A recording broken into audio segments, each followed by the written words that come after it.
comienza a partir de aquí. Bueno, pues recuerdo que nosotros somos Liceo Académico MX, que justamente el único número de contacto es el WhatsApp 22 21 14 25 79, a efecto de que no se dejen engañar. Y el día de hoy, conferencias gratuitas. Bueno, pues justamente vamos a tener esta clase muestra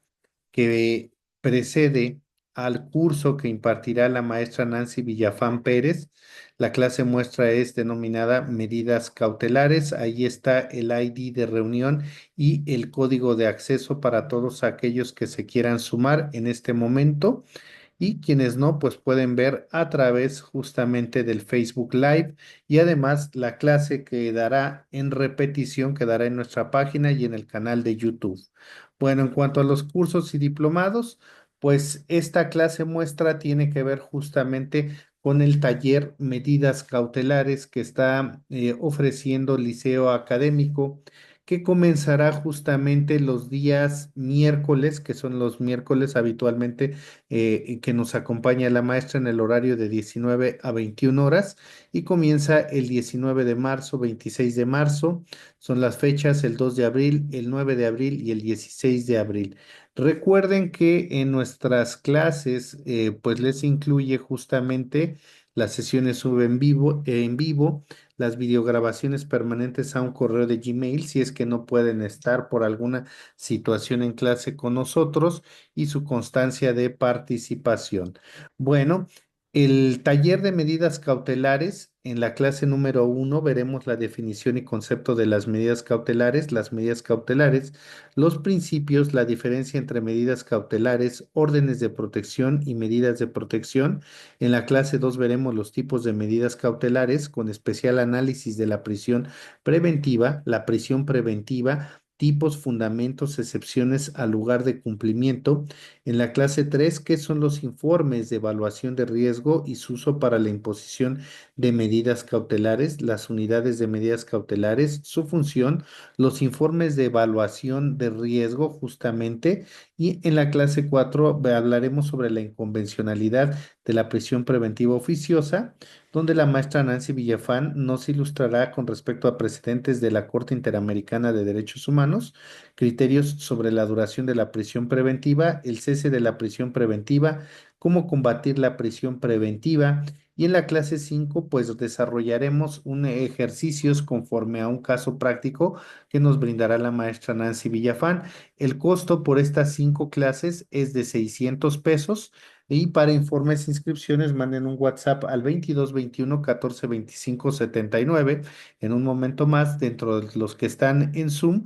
bueno, pues pondré aquí los datos para que puedan contactarnos y estar con la maestra Nancy Villafán en estas 5 clases sobre el taller de medidas cautelares. Muchísimas gracias a todas las personas que ya están conectadas, y en este momento pues yo ya le cedo el uso de la voz a mi queridísima amiga, la maestra Nancy Villafán, a fin de que pues proceda a comentarnos en relación a este tema de medidas cautelares. Adelante, mi querida Nancy. Bueno, pues muchísimas gracias. Buenas tardes a todas y todos. Amigo, muchísimas gracias nuevamente por el espacio. Por ahí veo pues ya a caritas conocidas ya en estos que llevamos 2 años, ¿verdad, Manuel? Ya con estos cursos, estas charlas, que además son sumamente accesibles para todas y todos ustedes. En este caso, este taller está diseñado para poder hablar de las medidas cautelares. Está diseñado para abordarse a través de 5 sesiones. La primera sesión, como efectivamente Manuel señalaba, pues dará inicio la semana que viene, el miércoles de la semana que viene, en nuestro horario habitual, de las 19 a las 21 horas. En esta primera sesión, pues estamos ya convocados para poder hablar de qué son las medidas cautelares. Recordemos nosotros que las medidas cautelares, pues es un concepto que surge a partir de que se da vida a este sistema de justicia penal de corte acusatorio y preponderantemente oral. En el anterior sistema de justicia penal, el sistema mixto, inquisitivo o tradicional, la única medida cautelar que se establecía para las personas que eran sujetas a proceso, hasta en tanto se resolvía de manera definitiva su situación jurídica, esto es, se les dictaba la sentencia que los absolviera o que en su caso los condenara, era la medida cautelar de prisión preventiva. Esa medida cautelar de prisión preventiva pues iba emparejada de acuerdo a la clasificación que tenían las leyes en materia penal. Esto es, establecía un catálogo de los que se consideraban delitos no graves y en consecuencia la clasificación de los denominados delitos graves. En ese catálogo de los delitos no graves, en sus generalidades, establecían aquellas conductas delictivas descritas en las normas penales, en donde la pena privativa de libertad media aritmética no era superior a los 5 años. Prácticamente, si algo ha caracterizado al Estado mexicano en sus legislaciones en materia penal, es establecer siempre, es ir con la tendencia de establecer siempre las mayores penas privativas de libertad, ¿no? Entonces teníamos un catálogo muy reducido de los que se consideraban como delitos no graves. En ese catálogo reducido de los delitos no graves, en caso de que el Ministerio Público integrara la averiguación previa y decidiera que había elementos para poder consignar esa averiguación previa, ya sea con detenido o sin detenido, ante el órgano jurisdiccional que conocería a partir de ese momento hasta que se dictara la sentencia definitiva de ese asunto.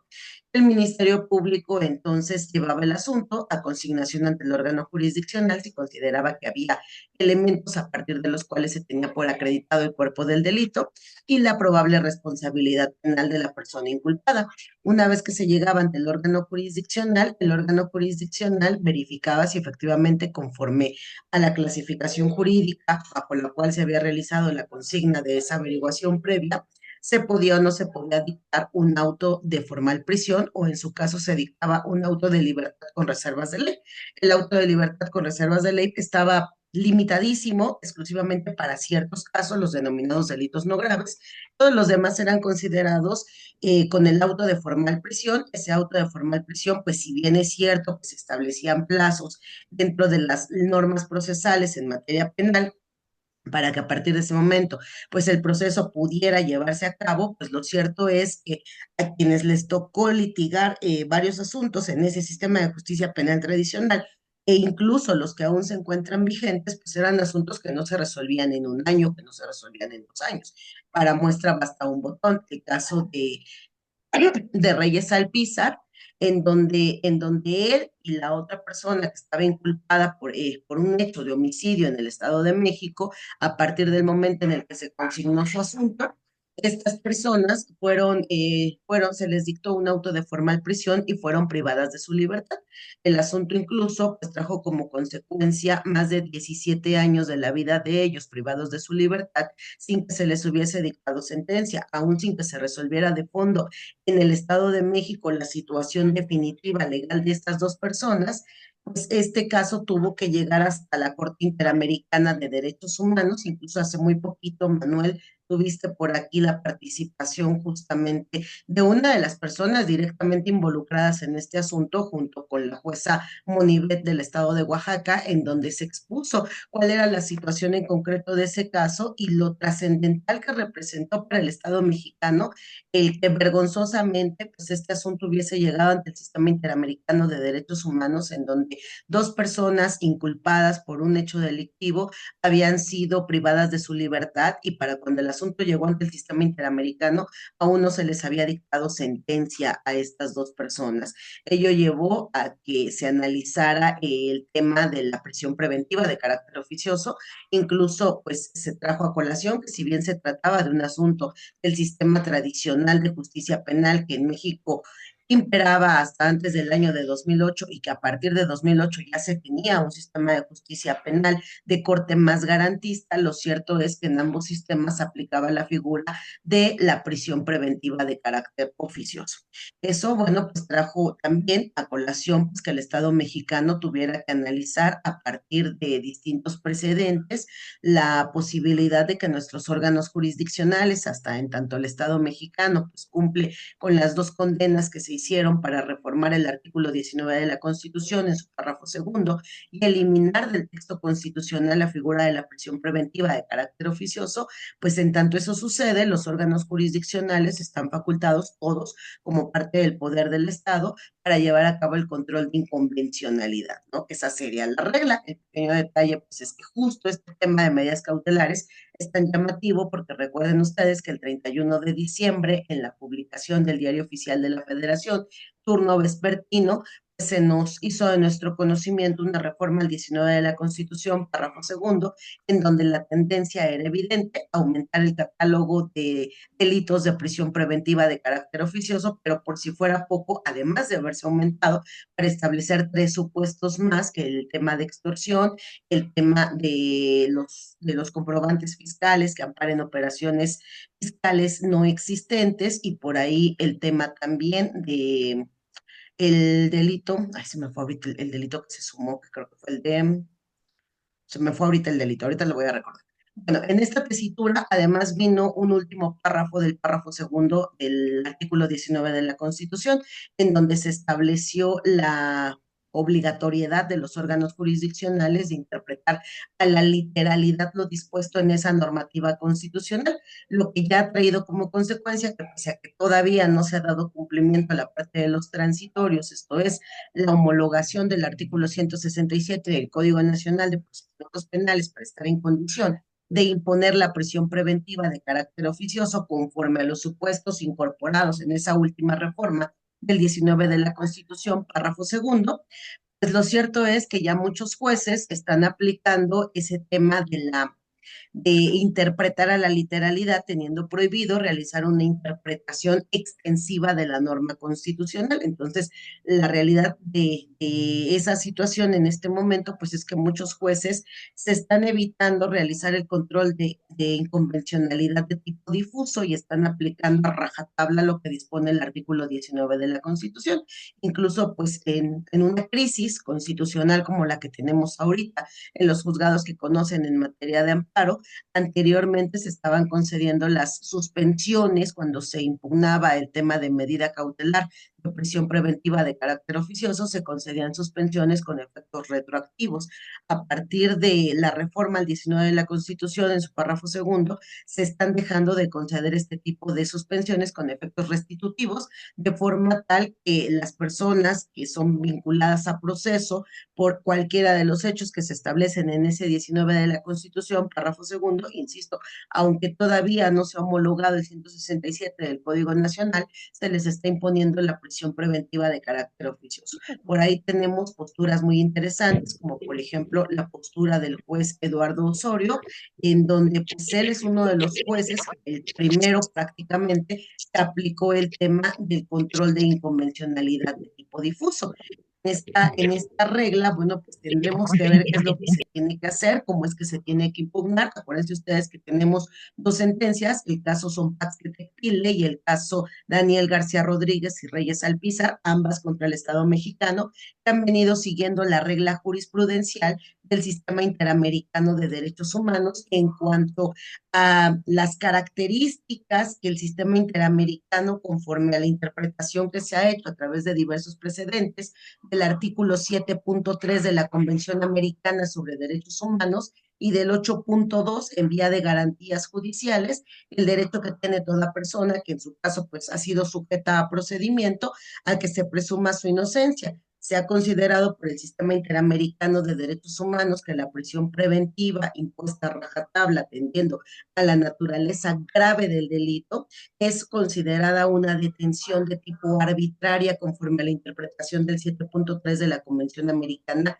de Derechos Humanos y conforme al 8.2 de la Convención Americana de Derechos Humanos se ha considerado que esta prisión preventiva que atiende a la naturaleza grave de una conducta delictiva vulnera la presunción de inocencia. Incluso en el caso de Daniel García Rodríguez y Reyes Alpizar, si recuerdan ustedes esa audiencia pública que se llevó ante los jueces del Sistema Interamericano de Derechos Humanos, una de las juezas que conforman a esta Corte Interamericana de Derechos Humanos les preguntaba cómo es que habían sido las condiciones en las que ellos habían vivido la prisión preventiva en el interior del centro penitenciario de Barrientos, en el Estado de México. Les preguntaba sobre el tema de acceso a la salud. Por ahí decía uno de los participantes, decía, bueno, pues es que más nos valía no enfermarnos, porque si nos enfermábamos no había la posibilidad de recibir atención médica. Era imposible prácticamente, incluso si nuestro cuerpo no se acostumbraba, los primeros años que estuvimos ahí,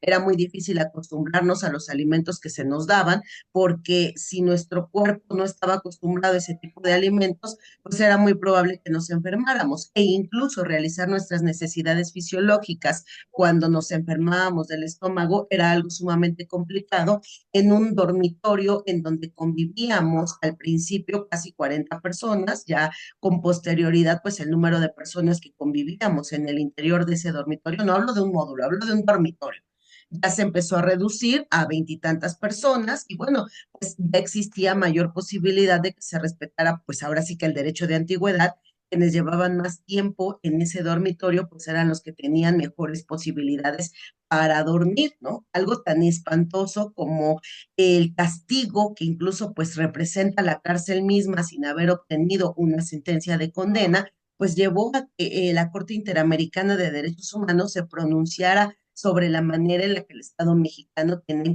tenía y tiene implementada la figura de la prisión preventiva de carácter oficioso. Cuando se hablaba en el caso de esta sentencia, caso Daniel García Rodríguez, ante la defensa de los representantes del Estado mexicano, si bien es cierto, su proceso sin sentencia había durado más de 2 años, lo cierto es, perdón, más de 17 años, lo cierto es que en estos más de 17 años se había alargado porque las personas inculpadas en ese procedimiento penal pues eran los que habían alargado su derecho de defensa. Entonces, cuando a ellos se les pregunta en qué consistía el haber alargado su derecho de defensa, pues ellos manifiestan que efectivamente, ¿no? Porque al principio ellos fueron arraigados, ellos no tuvieron conocimiento en sí del hecho por el que los habían arraigado, solamente sabían que los relacionaban con un hecho delictivo, sufrieron, pues sí, tortura, vale decirlo, sufrieron tortura de tipo psicoemocional porque se les amenazaba con la situación de que sabían en dónde se encontraban las familias de ellos y ello llevó entonces a que ellos fueran privados de la libertad y que se les dictara un auto de formal prisión por homicidio calificado. A lo largo de todo ese tiempo que ellos se mantuvieron privados de la libertad sin sentencia, pues ellos decían, al principio, pues nos fue asignado un defensor público, pero ese defensor público, cada vez que queríamos hablar con él y preguntar sobre el trámite de nuestro proceso, pues estábamos limitados porque no había manera de comunicarnos con él. Si bien nos iba minutos antes de que éramos llamados a la sala de audiencia, pues se nos informaba qué era lo que iba a suceder en la sala de audiencia. Si nosotros teníamos dudas, esas dudas no eran aclaradas por el abogado que nos había asignado el Estado, lo que nos llevó entonces en distintas ocasiones a cambiar de abogados defensores, porque estar dentro de la prisión pues implicaba tener que buscar los horarios para poder comunicarnos vía telefónica con los abogados, lo que nos hizo entonces no estar al tanto, perdón, de lo que implicaba nuestro proceso penal. De ahí entonces que cada vez que cambiábamos de abogado, pues ese abogado tenía derecho a imponerse de todo lo que venía sucediendo en nuestro proceso. ¿Qué dijo la Corte Interamericana? Que efectivamente, el mantener a una persona privada de su libertad sin que aún exista sentencia dificulta el alcance del derecho a la presunción de inocencia, dificulta el alcance de una defensa técnica y adecuada. Entonces, ¿qué hace el sistema interamericano de derechos humanos siguiendo la misma línea jurisprudencial en distintos casos como los que se han venido resolviendo hasta llegar a este caso Son Paxle Tecpile y llegar a este caso de Daniel García Rodríguez y Reyes Alpizar? La Corte Interamericana ha considerado que no existe alguna regla que impida que los países, los estados parte del sistema interamericano de derechos humanos establezcan la figura de la prisión preventiva. La única prisión preventiva que no debe de existir es la prisión preventiva de carácter oficioso y que en su caso la prisión preventiva como medida cautelar debe de atender a una serie de reglas o principios fundamentales, como lo es que se considere una medida de carácter excepcional. La primera vez, recordemos nosotros, que la primera vez que el Sistema Interamericano de Derechos Humanos aborda este principio de la excepcionalidad de la prisión preventiva fue en el caso Daniel Tibi contra el Estado de Ecuador, por allá del 2004. Desde el 2004 se hablaba de que la regla general en un procedimiento penal que se sigue en contra de alguna persona inculpada es que tenga derecho a llevarlo en condición de libertad. Esa regla general excepcionalmente deberá de estar justificado en caso de que sea sumamente necesario que la persona se mantenga a lo largo de ese procedimiento privada de su libertad. En el segundo caso, si mal no recuerdo, que el sistema interamericano resolvió sobre el tema de la necesidad de la restricción de la libertad de una persona, solo cuando ésta es sumamente necesaria, fue en el caso Barreto Leiva contra el Estado de Venezuela. Aquí se habló nuevamente sobre la interpretación del principio de excepcionalidad y el principio de necesidad. Es decir, la regla sigue siendo que las personas lleven su procedimiento penal en condición de libertad, porque de considerar necesario restringir su libertad, tienen que existir una serie de riesgos procesales que tienen que ser debidamente justificados. Y ahí entonces, cuando la Corte empezó a abordar el tema de los riesgos procesales, los parámetros de los riesgos procesales, se establecen a consideración del sistema interamericano solamente dos: el riesgo procesal que represente la persona imputada, la persona inculpada, de sustraerse de la acción de la justicia. ¿Qué significa esto? Que exista dificultad para que la persona pueda permanecer a lo largo del procedimiento penal en el que ha sido requerido hasta en tanto se le dicte la sentencia. Y número dos, que esta persona pudiera obstaculizar el desarrollo del procedimiento que se sigue en contra de este. En caso contrario, pues para eso los estados tienen que crear distintas figuras, herramientas, instrumentos procesales que salvaguarden la posibilidad de que el imputado permanezca de manera ininterrumpida en el lugar en donde se va a llevar a cabo su procedimiento penal, garantizando con ello que no se nos va a sustraer de la acción de la justicia, garantizar que él no representará un obstáculo para el desarrollo de ese procedimiento penal en contra de él hasta en tanto se dicte la sentencia. Posterior a estos dos casos, caso Daniel Tibi contra el Estado de Ecuador y caso Barreto Leiva contra el Estado de Venezuela, el sistema interamericano siguió la misma línea jurisprudencial, resolviéndose en su momento el caso Acosta Calderón contra el Estado de Ecuador, el caso Palamara Iribarne contra el Estado de Chile, el caso López Álvarez contra el Estado de Honduras, y específicamente, pues aunque desde 2004 esta línea jurisprudencial se ha venido construyendo en donde al Estado jamás se le ha dicho que no debe de tener la figura de la prisión preventiva, lo único que se le ha dicho es no a la prisión preventiva de carácter oficioso. No es que no puedas establecer la prisión preventiva, porque diría, pues los que saben de estos temas, la prisión preventiva es un mal necesario.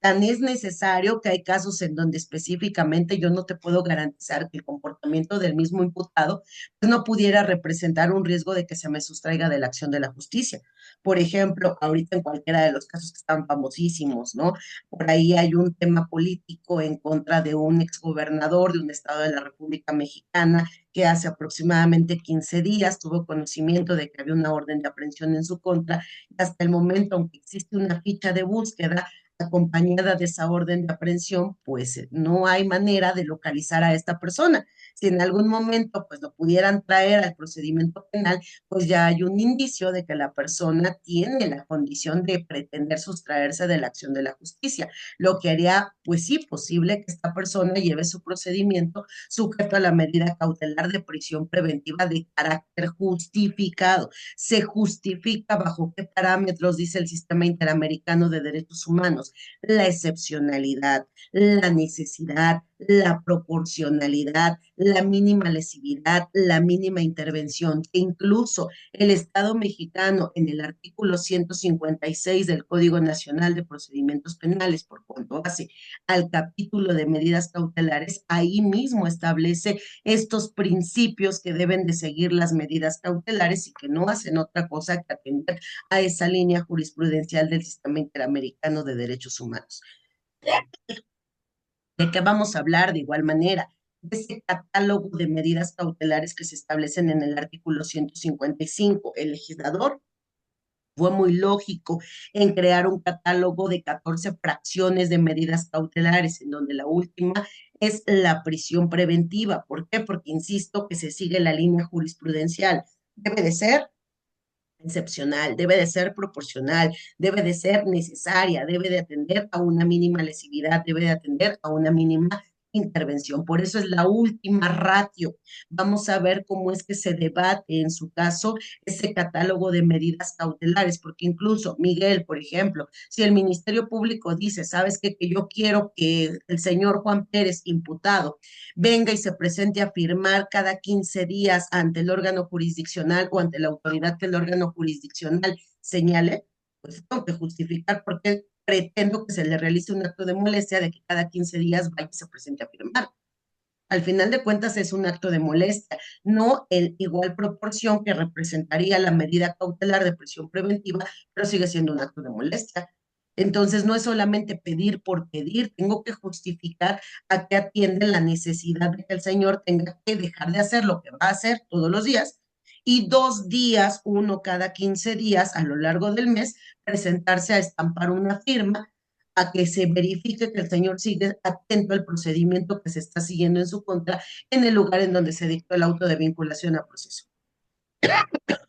Si yo te pido una garantía económica, por ejemplo, yo puedo pedir que el imputado exhiba una garantía económica de 300,000 pesos. Bueno, atiende la cantidad de los 300,000 pesos que como garantía económica estás pidiendo que yo exhiba para que se me fije dicha medida cautelar. Tengo que establecer justo la justificación, la necesidad de esa medida cautelar. Aquí no solamente, insisto, pedir por pedir. Eso es parte de lo que vamos a ver y la distinción a partir de la segunda clase sobre el tema de las órdenes de aprehensión, las medidas de protección. Vamos a tocarlo desde la primera clase, lo abordaremos ya específicamente en la segunda clase. Vamos a ver por ahí el diseño que tiene el 105 del Código Nacional de Procedimientos Penales en el año de 2014. Se incorpora como un sujeto dentro del procedimiento que nadie había visualizado su importancia antes de la entrada en vigor del Código Nacional de Procedimientos Penales, la unidad de medidas cautelares. ¿Qué hace esa unidad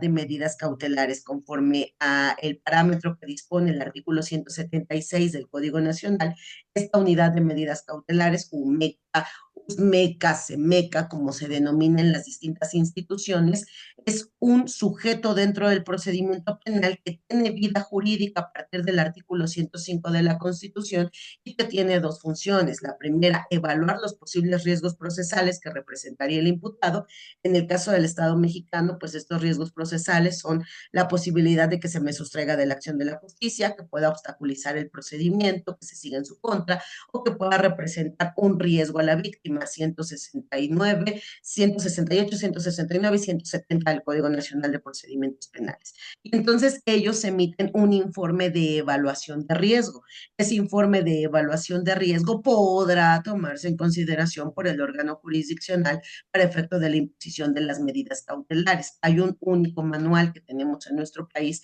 que fue el manual con el que se intentó dar vida a la unidad de medidas cautelares en aquel entonces de la extinta Policía Federal, actualmente de la Guardia Nacional, es esa unidad que se encarga de verificar los perfiles de las personas que van a trabajar dentro de la unidad como evaluadores de riesgo y como seguidores de riesgos. Por eso es que la mayoría de las evaluaciones de riesgo que ustedes tienen en sus manos, cuando el Ministerio Público ordena esta evaluación de riesgo procesal, la mayoría concluyen que siempre va a haber un riesgo. Te dice riesgo bajo, riesgo medio o riesgo alto, pero jamás te va a decir que no representa un riesgo, porque estadísticamente no tienen manera de comprobar que efectivamente la persona no represente un riesgo dentro del procedimiento. Por eso es que te van a decir, es riesgo bajo. Pues sí, pero la lectura que se hace por el órgano jurisdiccional de esta información es que hay un riesgo. Así sea bajo, hay un riesgo. Te va a decir, hay riesgo medio. La lectura que se hace es que hay un riesgo. Aquí dirían muchos, es que se tienen que neutralizar los riesgos. Yo considero que los riesgos no se neutralizan, más bien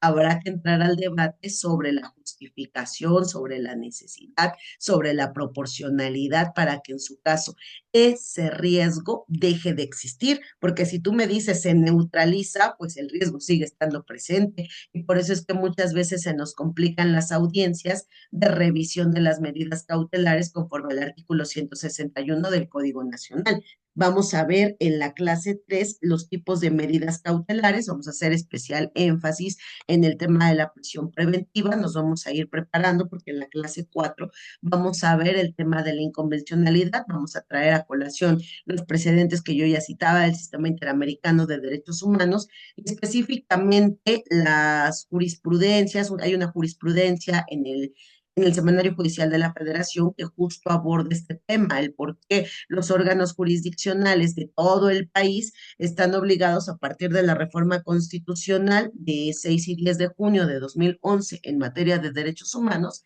a atender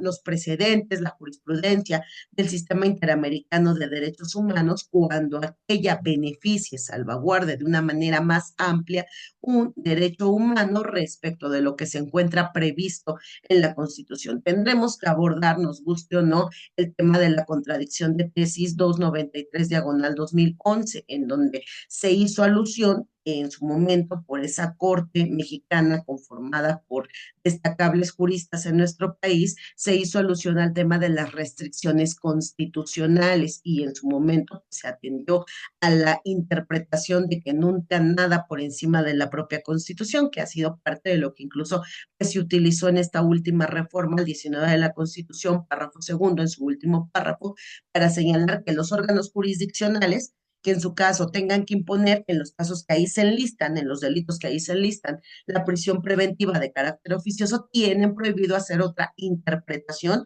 que no sea tener a la interpretación literal de la norma constitucional. Entonces, vamos a analizar estos supuestos. Aquí hay algo que se tiene que resaltar. Acuérdense ustedes que hubo dos criterios tratándose de la posibilidad de que los jueces en nuestro país que tenían en sus manos la posibilidad de imponer prisión preventiva de carácter oficiosa aplicaran el tema de la inconvencionalidad de tipo difuso. El precedente que se estableció por los colegiados que conforman el Pleno Centro Norte y el precedente que se estableció, contrario a esta postura garantista, por el Pleno Centro Sur, como eran dos criterios que se contradecían, uno era garantista, Pleno Centro Norte, y otro no era garantista, Pleno Centro Sur. Al contradecirse, este asunto tuvo que llegar hasta la Suprema Corte de Justicia de la Nación. Está pendiente de resolverse esa contradicción de criterios. El problema que tenemos, pues, es que los tiempos de aquí a agosto, que se estarán celebrando todavía sesiones en el Pleno de la Suprema Corte de Justicia de la Nación, pues a partir de el Acuerdo 3 diagonal 2025 que se publicó en el Diario Oficial de la Federación el día 4 de marzo de este año, se establece la reducción de las sesiones que se van a llevar ante la Suprema Corte de Justicia de la Nación. Es decir, estamos ahorita en 3 sesiones a la semana, los lunes, los martes y los jueves. A partir del mes de mayo, estas sesiones se van a reducir a dos y a partir de mayo en adelante se van a reducir a una sola sesión hasta el 18 de agosto, me parece que va a ser la última sesión que se realice en el Pleno de la Suprema Corte de Justicia de la Nación. Entonces, estamos trabajando con tres, va a reducirse a dos y posteriormente se concluirá solamente con una sesión a la semana en el Pleno de la Suprema Corte de Justicia de la Nación. El 18 de agosto se tiene que hacer ya prácticamente el tema del inventario de asuntos que van a pasar a la nueva conformación de la Corte que entrará en funciones a partir del 16 de septiembre de este año. Acuérdense que también con motivo de la reforma al Poder Judicial, la Corte ya no va a trabajar en salas, entonces se tendrá que entregar el historial de asuntos que van a pasar a los nuevos 9 ministros, 5 ministras y 4 ministros que van a conformar a ese nuevo pleno de la Suprema Corte de Justicia de la Nación. Estamos haciendo chonguitos para que ese asunto que quedó pendiente de resolverse, que es específicamente esta contradicción de criterios entre Pleno Centro Norte y Pleno Centro Sur, aún tenga el tiempo para poder enlistarse y someterse al debate ante el Pleno de la Suprema Corte de Justicia de la Nación. Y si la Corte continúa trabajando en la línea en la que lo ha venido haciendo, pues seguramente va a tender a que efectivamente hasta en tanto el Poder Constituyente da cumplimiento a la condena en el caso Son Paxley y a la condena en el caso Daniel García Rodríguez, pues los órganos jurisdiccionales de nuestro país tendrán que realizar ese control de inconvencionalidad de tipo difuso, que encuentra su fundamento en el artículo 26-27 de la Convención de Viena y que además pues, es un tema que ya ha venido siendo abordado a través de las distintas sentencias que se han dictado en el sistema interamericano de derechos humanos. Ese es el objetivo que buscamos, que para cuando lleguemos a la clase número 4 abordemos cuáles son esos pasos que se tienen que seguir, en donde además tenemos muchísimo material, al menos en el Semanario Judicial de la Federación, cuando se ha hablado sobre lo que es el control difuso de inconvencionalidad, tenemos muchísimo material en donde se establecen cuáles son los pasos que se tienen que seguir para que se pueda llevar de manera efectiva por todos los órganos jurisdiccionales de nuestro país, toda vez que el Estado mexicano está adherido a esta Convención de Viena, se pueda llevar ese control de convencionalidad, ese control de inconvencionalidad de tipo difuso. Eso es lo que vamos a ver en la sesión número 4. Esperemos que para pues la sesión número 4, ojalá pudiéramos tener la suerte de que el asunto que yo les comentaba sobre la contradicción de criterios, pleno centro norte y pleno centro sur, pues alcance a debatirse ante la Suprema Corte de Justicia de la Nación.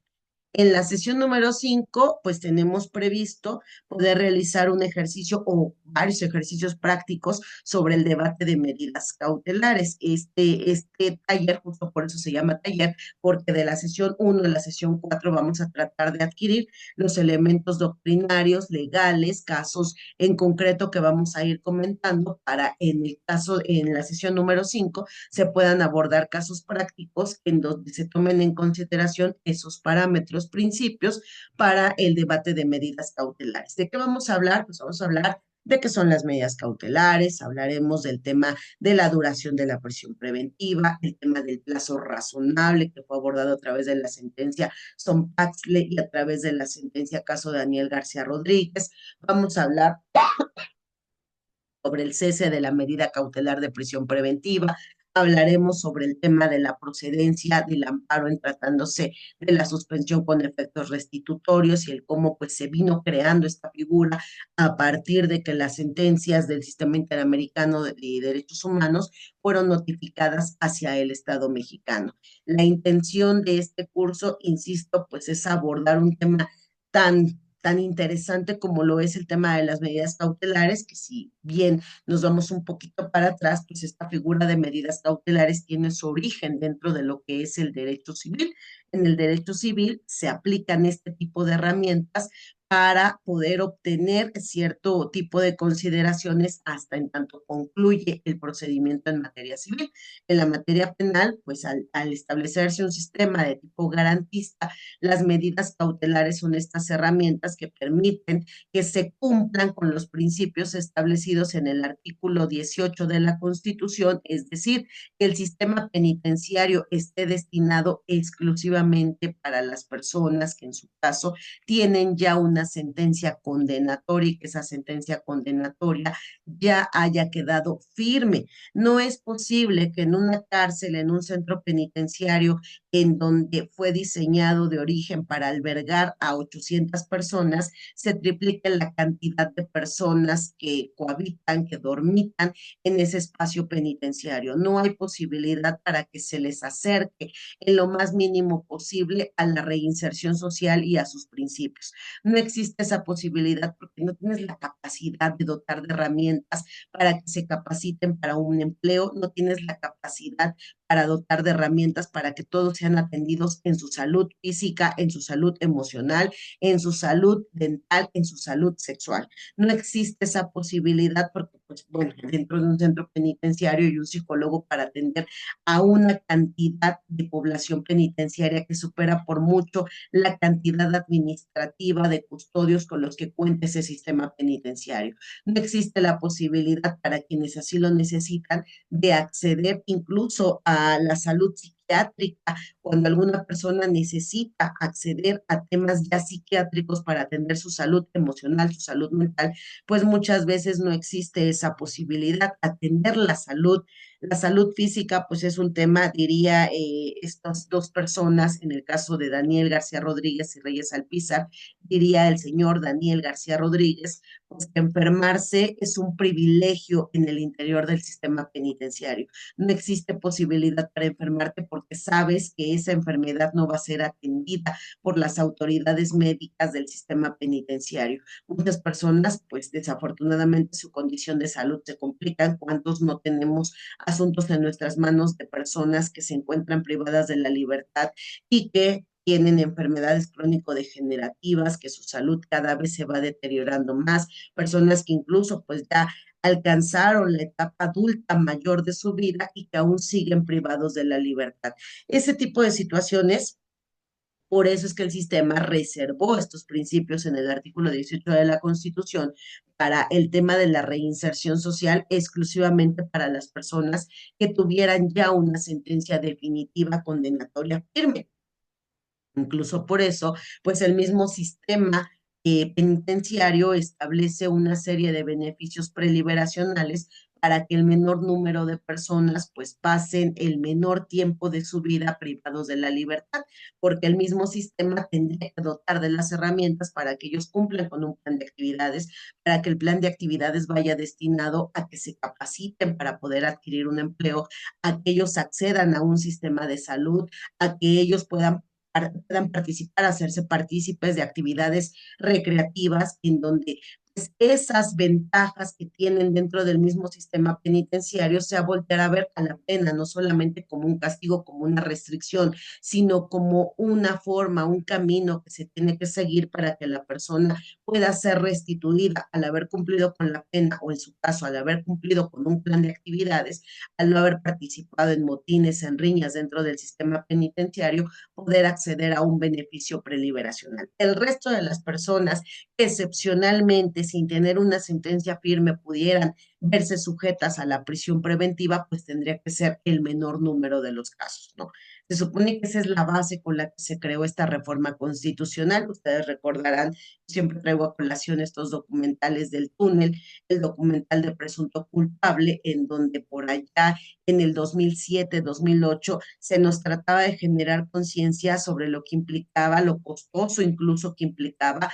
tener un sistema de justicia penal en donde todas las personas en las que se les dictara un auto de formal prisión tenían que ir a parar a prisión.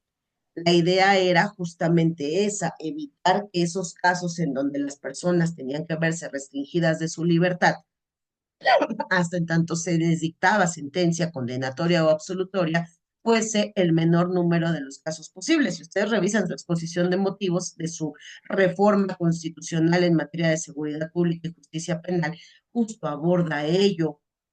Uno de los parámetros es establecer que las personas que son sometidas a un procedimiento puedan llevar ese procedimiento en condición de libertad. Por eso incluso se hablaba de plazos. ¿Cuánto va a durar el proceso seguido en contra de una persona en tratándose de aquellos casos en donde la pena privativa de libertad es superior a 2 años? En tratándose de aquellos casos en donde la pena privativa de libertad no es superior a esos 2 años. ¿Cuánto tiempo tendría que durar un proceso penal seguido en contra de una persona? Porque además recuerden ustedes que el sistema se tiene que interpretar en su conjunto. Para eso se establecieron incluso la posibilidad de las figuras de las soluciones alternas. Para eso se incorporó la figura de los mecanismos alternativos de solución de controversias para evitar que un número alto de casos tuvieran que abordar todas las etapas del procedimiento penal hasta llegar al momento en el que se les dictara sentencia condenatoria. Si existía posibilidad de que esto funcionara como un filtro para que solo ciertos casos excepcionales llegaran a juicio y esos casos se trabajaran al 100% y ahí se lograran sentencias condenatorias, esas sentencias condenatorias pasaran tribunal de alzada, pasaran el tema de juicio de amparo y quedaran firmes en su totalidad, en esas personas en donde ya tuvieran un proceso firme con sentencia condenatoria firme, pues entonces el Estado tendría que ocuparse del tema de la reinserción social. Es imposible ocuparte de una reinserción social en una cárcel que está diseñada para 1,000 personas y que albergan 3,000 personas. Es imposible dotar a todas estas personas de talleres, incluso pues dentro de las cárceles, digo, ¿cuántos de ustedes no escuchan esas historias terribles de la persona a la que asisten con su derecho de defensa que les dice, mira, licenciado, yo tuve que pagar para que me dejaran inscribirme en el taller tal? Porque si yo no formaba parte de este taller, yo no puedo cumplir con un plan de actividades y entonces yo no voy a poder acceder a un beneficio. para poder salir antes de prisión. Todas las personas lo que buscan es obtener la libertad. Esa condición para que ellos se reinserten y puedan obtener su condición de libertad no se puede dar con cárceles que tienen un hacinamiento como característica. Por eso es que la medida cautelar de prisión preventiva, digo, yo recuerdo en el 2007 que se empezaba a trabajar la reforma constitucional, pues parte del equipo técnico jurídico que estaba diseñando esa reforma constitucional visualizaba la figura de la prisión preventiva exclusivamente para cierto tipo de delitos en donde el daño era relevante respecto del interés de la sociedad y se visualizaba que cuando el sistema se echara a andar paulatinamente en algunos años, ese 19 de la Constitución, con los delitos que se incluían sujetos a prisión preventiva de carácter oficioso, tenía que llegar a disminuirse. Bueno, pues eso no pasó. 2008, artículo 19, preveía ya una figura de conductas delictivas sujetas a prisión preventiva de carácter oficioso. 2019 viene una reforma en donde no se reduce las figuras delictivas del 19 de la Constitución, párrafo segundo, al contrario, se aumentan. 2021 viene otra reforma que aumenta los supuestos de prisión preventiva de carácter oficioso. 2024 viene otra reforma que aumenta delitos de prisión preventiva de carácter oficioso. Y justo en esta semana ya la Cámara de Diputados admitió a trámite la iniciativa presentada por la representante del Ejecutivo para volver a reformar el artículo 19 de la Constitución, párrafo segundo, y sumar otra conducta delictiva más sujeta a prisión preventiva de carácter oficioso, ¿no? Entonces, voluntad política no existe para que la Constitución, el constituyente ponga manos a la obra y se elimine la figura de la prisión preventiva de carácter oficioso. ¿Qué sigue? Bueno, pues aún tenemos, yo siempre lo digo, aún tenemos el artículo 1 de la Constitución y mientras el artículo 1 de la Constitución exista, pues se tiene que tocar la puerta. Yo espero que los jueces que van a permanecer en materia de amparo, los jueces que van a resolver sobre las situaciones jurídicas de las personas en primera instancia respecto de las vinculaciones a proceso, estén en condición todavía de realizar ese ejercicio del control de inconvencionalidad de tipo difuso. Que los que van a conocer de apelaciones, los que van a conocer de amparo, estén en esa posibilidad de realizar ese control de inconvencionalidad de tipo difuso, porque de lo contrario, pues más casos tendrán que sumarse ante el sistema interamericano de derechos humanos, mientras el artículo 1 de la Constitución forme parte de nuestro texto constitucional, ¿no? Que si bien en su momento, en esa charla tan amena que tuviste, Manuel, de la jueza Monibet, junto con el señor Daniel García Rodríguez, pues se señalaba que el sistema interamericano no tiene fuerza para obligarnos al cumplimiento de las sentencias, no como tal una fuerza jurisdiccional. Sin embargo, si hay restricciones económicas, si hay restricciones de carácter político que se podrán hacer al Estado mexicano como parte de la Organización de Estados Americanos. Entonces, si más casos desafortunadamente tuvieran que llegar ante el sistema interamericano de derechos humanos en esa tesitura, pues el Estado mexicano no va a tener muchas herramientas para cuando necesite apoyos económicos, para cuando necesite temas de apoyos políticos, pues no va a haber muchas herramientas por parte de las otras naciones que conforman a la Organización de Estados Americanos, ¿no? Entonces, ojalá en algún momento las condiciones jurídicas de esta nación nos lleven a cumplir con esos requerimientos que se hicieron a través de estas dos sentencias, caso Daniel García Rodríguez y caso Sompax de Tectile. Vamos a ver los párrafos de estas sentencias que analizan específicamente estos principios, les llamo yo principios de las medidas cautelares, cuál es el objetivo de la prisión preventiva, en este caso justificada, que es la única figura de prisión preventiva en la que hace alusión el sistema interamericano de derechos humanos. Esa es la idea de estas sesiones en donde pues vamos a tener la posibilidad de compartir. Son 5 sesiones, el taller está diseñado justo, el abordaje de este taller pues está diseñado de conformidad con los puntos más importantes que contiene el Código Nacional de Procedimientos Penales y que además, pues por ahí en una obra colectiva de distintos autores, en el libro de medidas cautelares de la editorial Anda y Editores, en donde tuve la oportunidad de escribir el capítulo capítulo 4 de esta obra. Se abordaron estos temas con participaciones de magistrados, jueces, abogados defensores,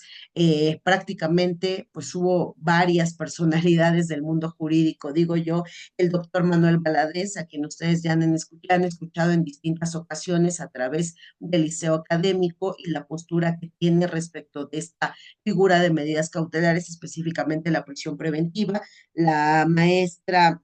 Griselda Elizalde Castellanos, que es magistrada en el estado de Coahuila, que aborda puntualmente el tema de los riesgos procesales a través de la labor que vienen realizando las unidades de medidas cautelares. Y en mi caso, yo abordo en el capítulo 4 de esa obra de medidas cautelares el tema del riesgo hacia la víctima y la imposibilidad que establece el artículo 157 del Código Nacional respecto de que la víctima no puede solicitar la prisión preventiva como medida cautelar dentro de un procedimiento. Esto lo vamos a abordar porque, bueno, nos alcanzó ya una iniciativa presentada por una diputada del partido Morena, en donde pide que se reforme el Código Nacional de Procedimientos Penales para que la víctima del delito, en condición de igualdad, pueda solicitar la imposición de la prisión preventiva como medida cautelar. Se elimina esa restricción que establece el 157 del Código Nacional y pueda ser la víctima del delito, ella o el asesor jurídico victimal, quien solicite la prisión preventiva como medida cautelar. Desafortunadamente, pues la iniciativa, en la exposición de motivos que la acompaña, pues está un poquito mal redactada, de ahí entonces que esa iniciativa, aunque ya fue presentada por esta diputada del Partido Morena, pues seguramente no va a llegar a buen rumbo porque tiene una razón de ser lo que dispone el artículo 157 del Código Nacional, que la solicitud de la prisión preventiva está restringida exclusivamente para el Ministerio Público. Vamos a abordar varios de estos tópicos en estas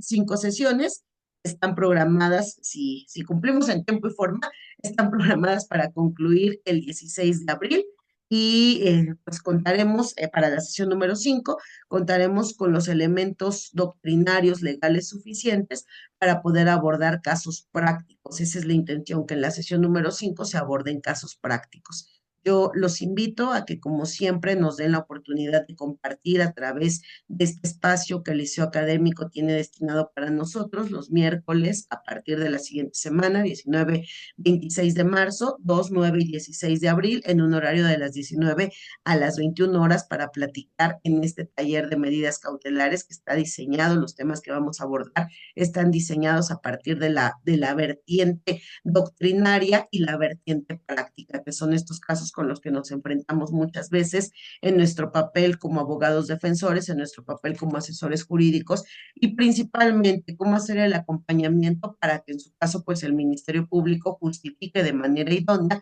la prisión preventiva justificada cuando pide esta como medida cautelar. Hemos tenido desafortunadamente la experiencia de que el Ministerio Público en aquellos temas en donde hay jueces que de oficio han aplicado la inconvencionalidad del artículo 19 por cuanto hace a la prisión preventiva de carácter oficioso y se concede el uso de la voz para que el Ministerio Público peticione medida cautelar y en su caso de pedir prisión preventiva justifique bajo los riesgos procesales 168, 169, 170 del Código Nacional la necesidad de la imposición de la medida cautelar y me diga por qué las otras medidas cautelares del 155, fracciones 1 a la 13, no serían juntas suficientes para poder, en su caso, impedir que existe ese riesgo de que el imputado se te sustraiga de la acción de la justicia, que te obstaculice el desarrollo de la investigación o que represente un riesgo hacia la víctima bajo el parámetro que tiene establecido el artículo 170 del Código Nacional.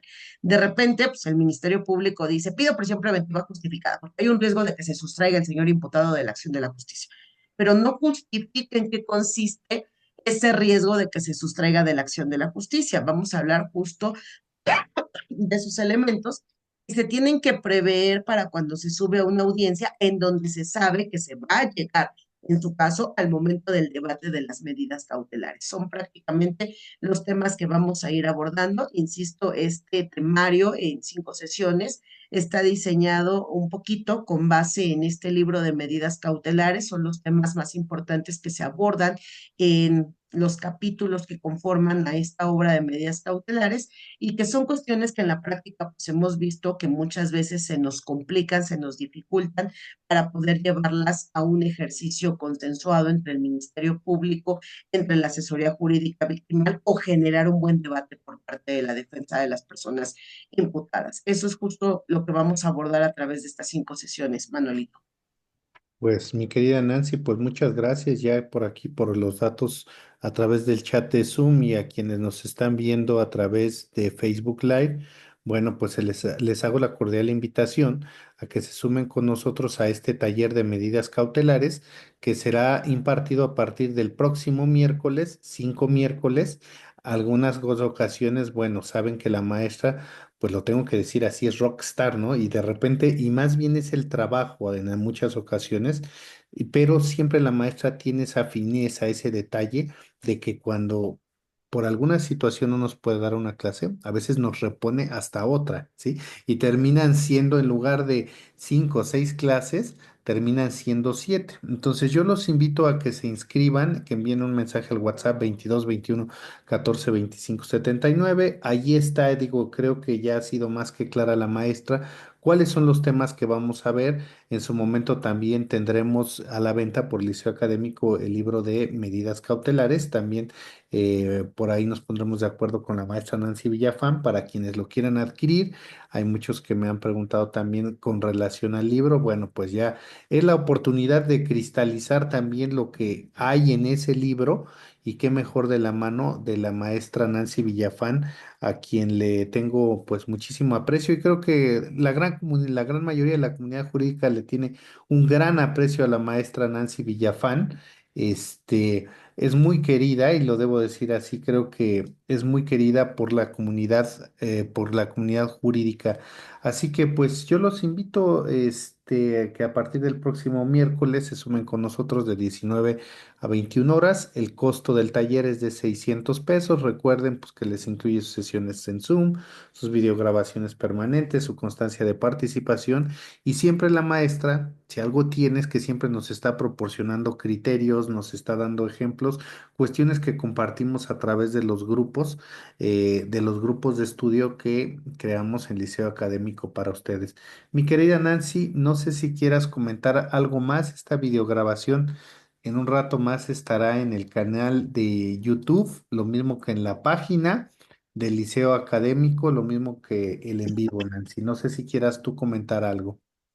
Pues que los esperamos, esperamos nuevamente contar con su confianza, los que ya hemos venido trabajando a través de distintos talleres, cursos que se han venido dando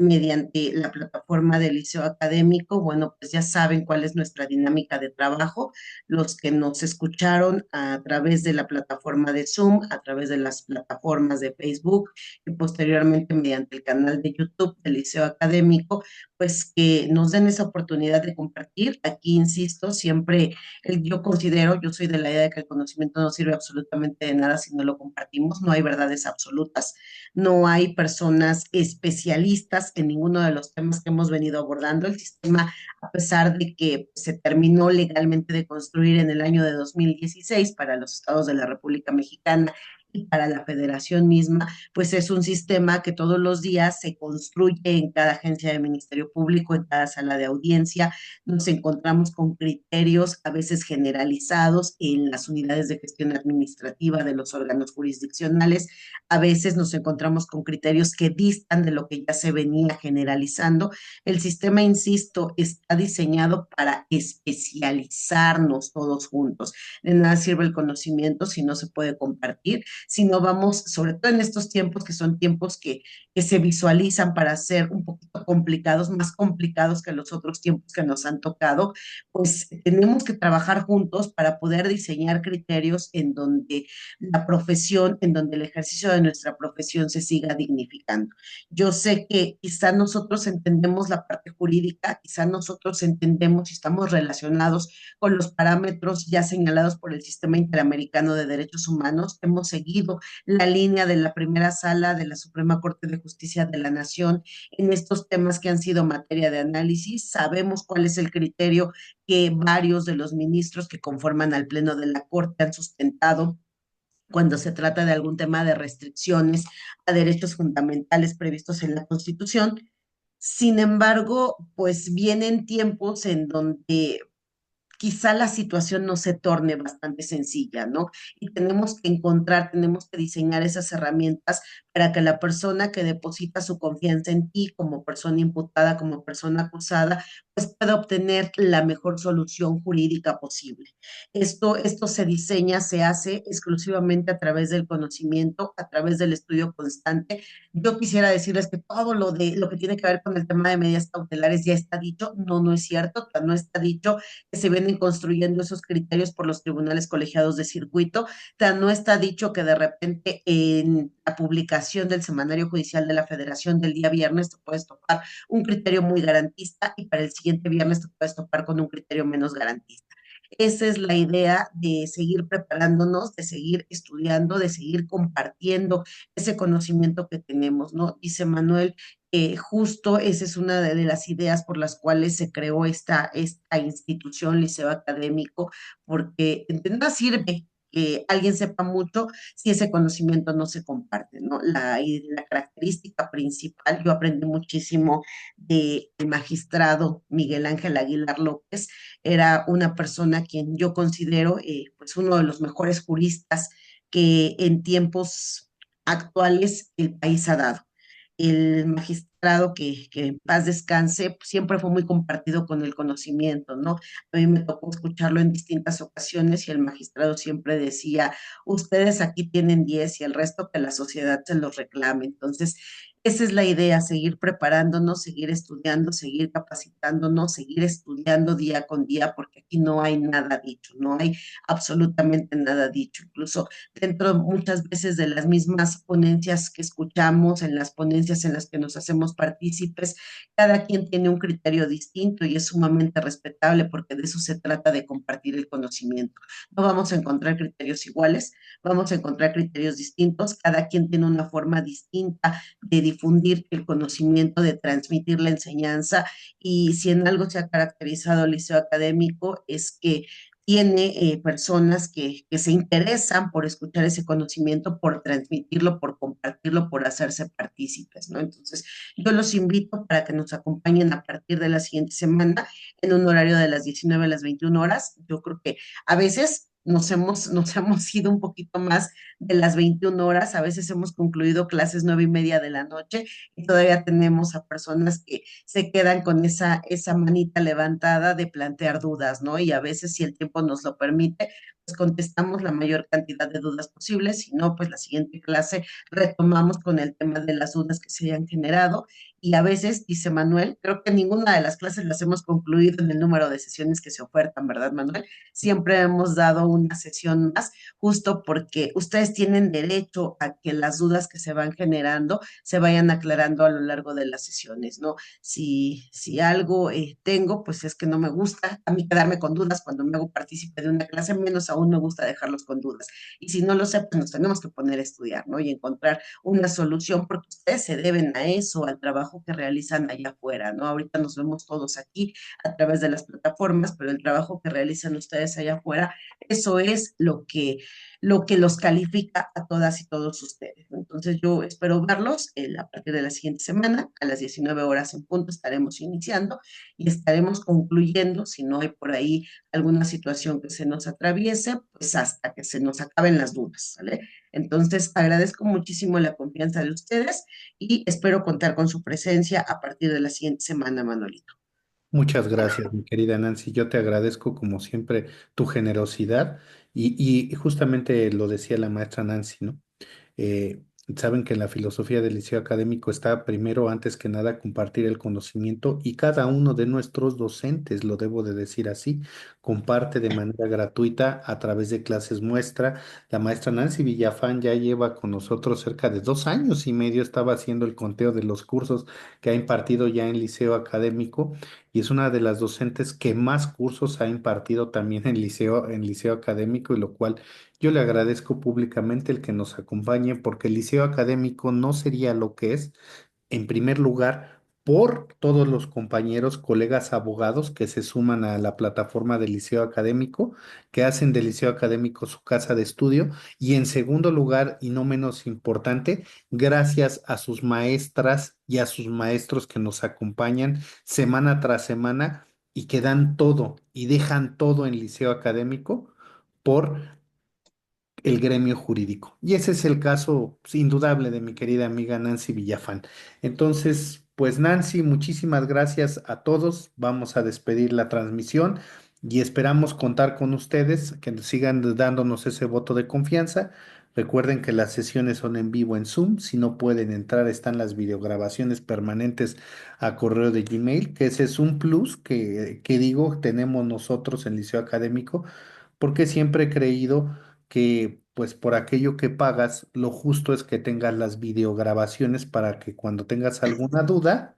las puedas ver, ¿no? Porque eso es algo que nos caracteriza, el ser compartidos con esas videograbaciones. A veces me preguntan, ¿qué significa videograbaciones permanentes? Pues las tienes todo el tiempo en tu correo de Gmail,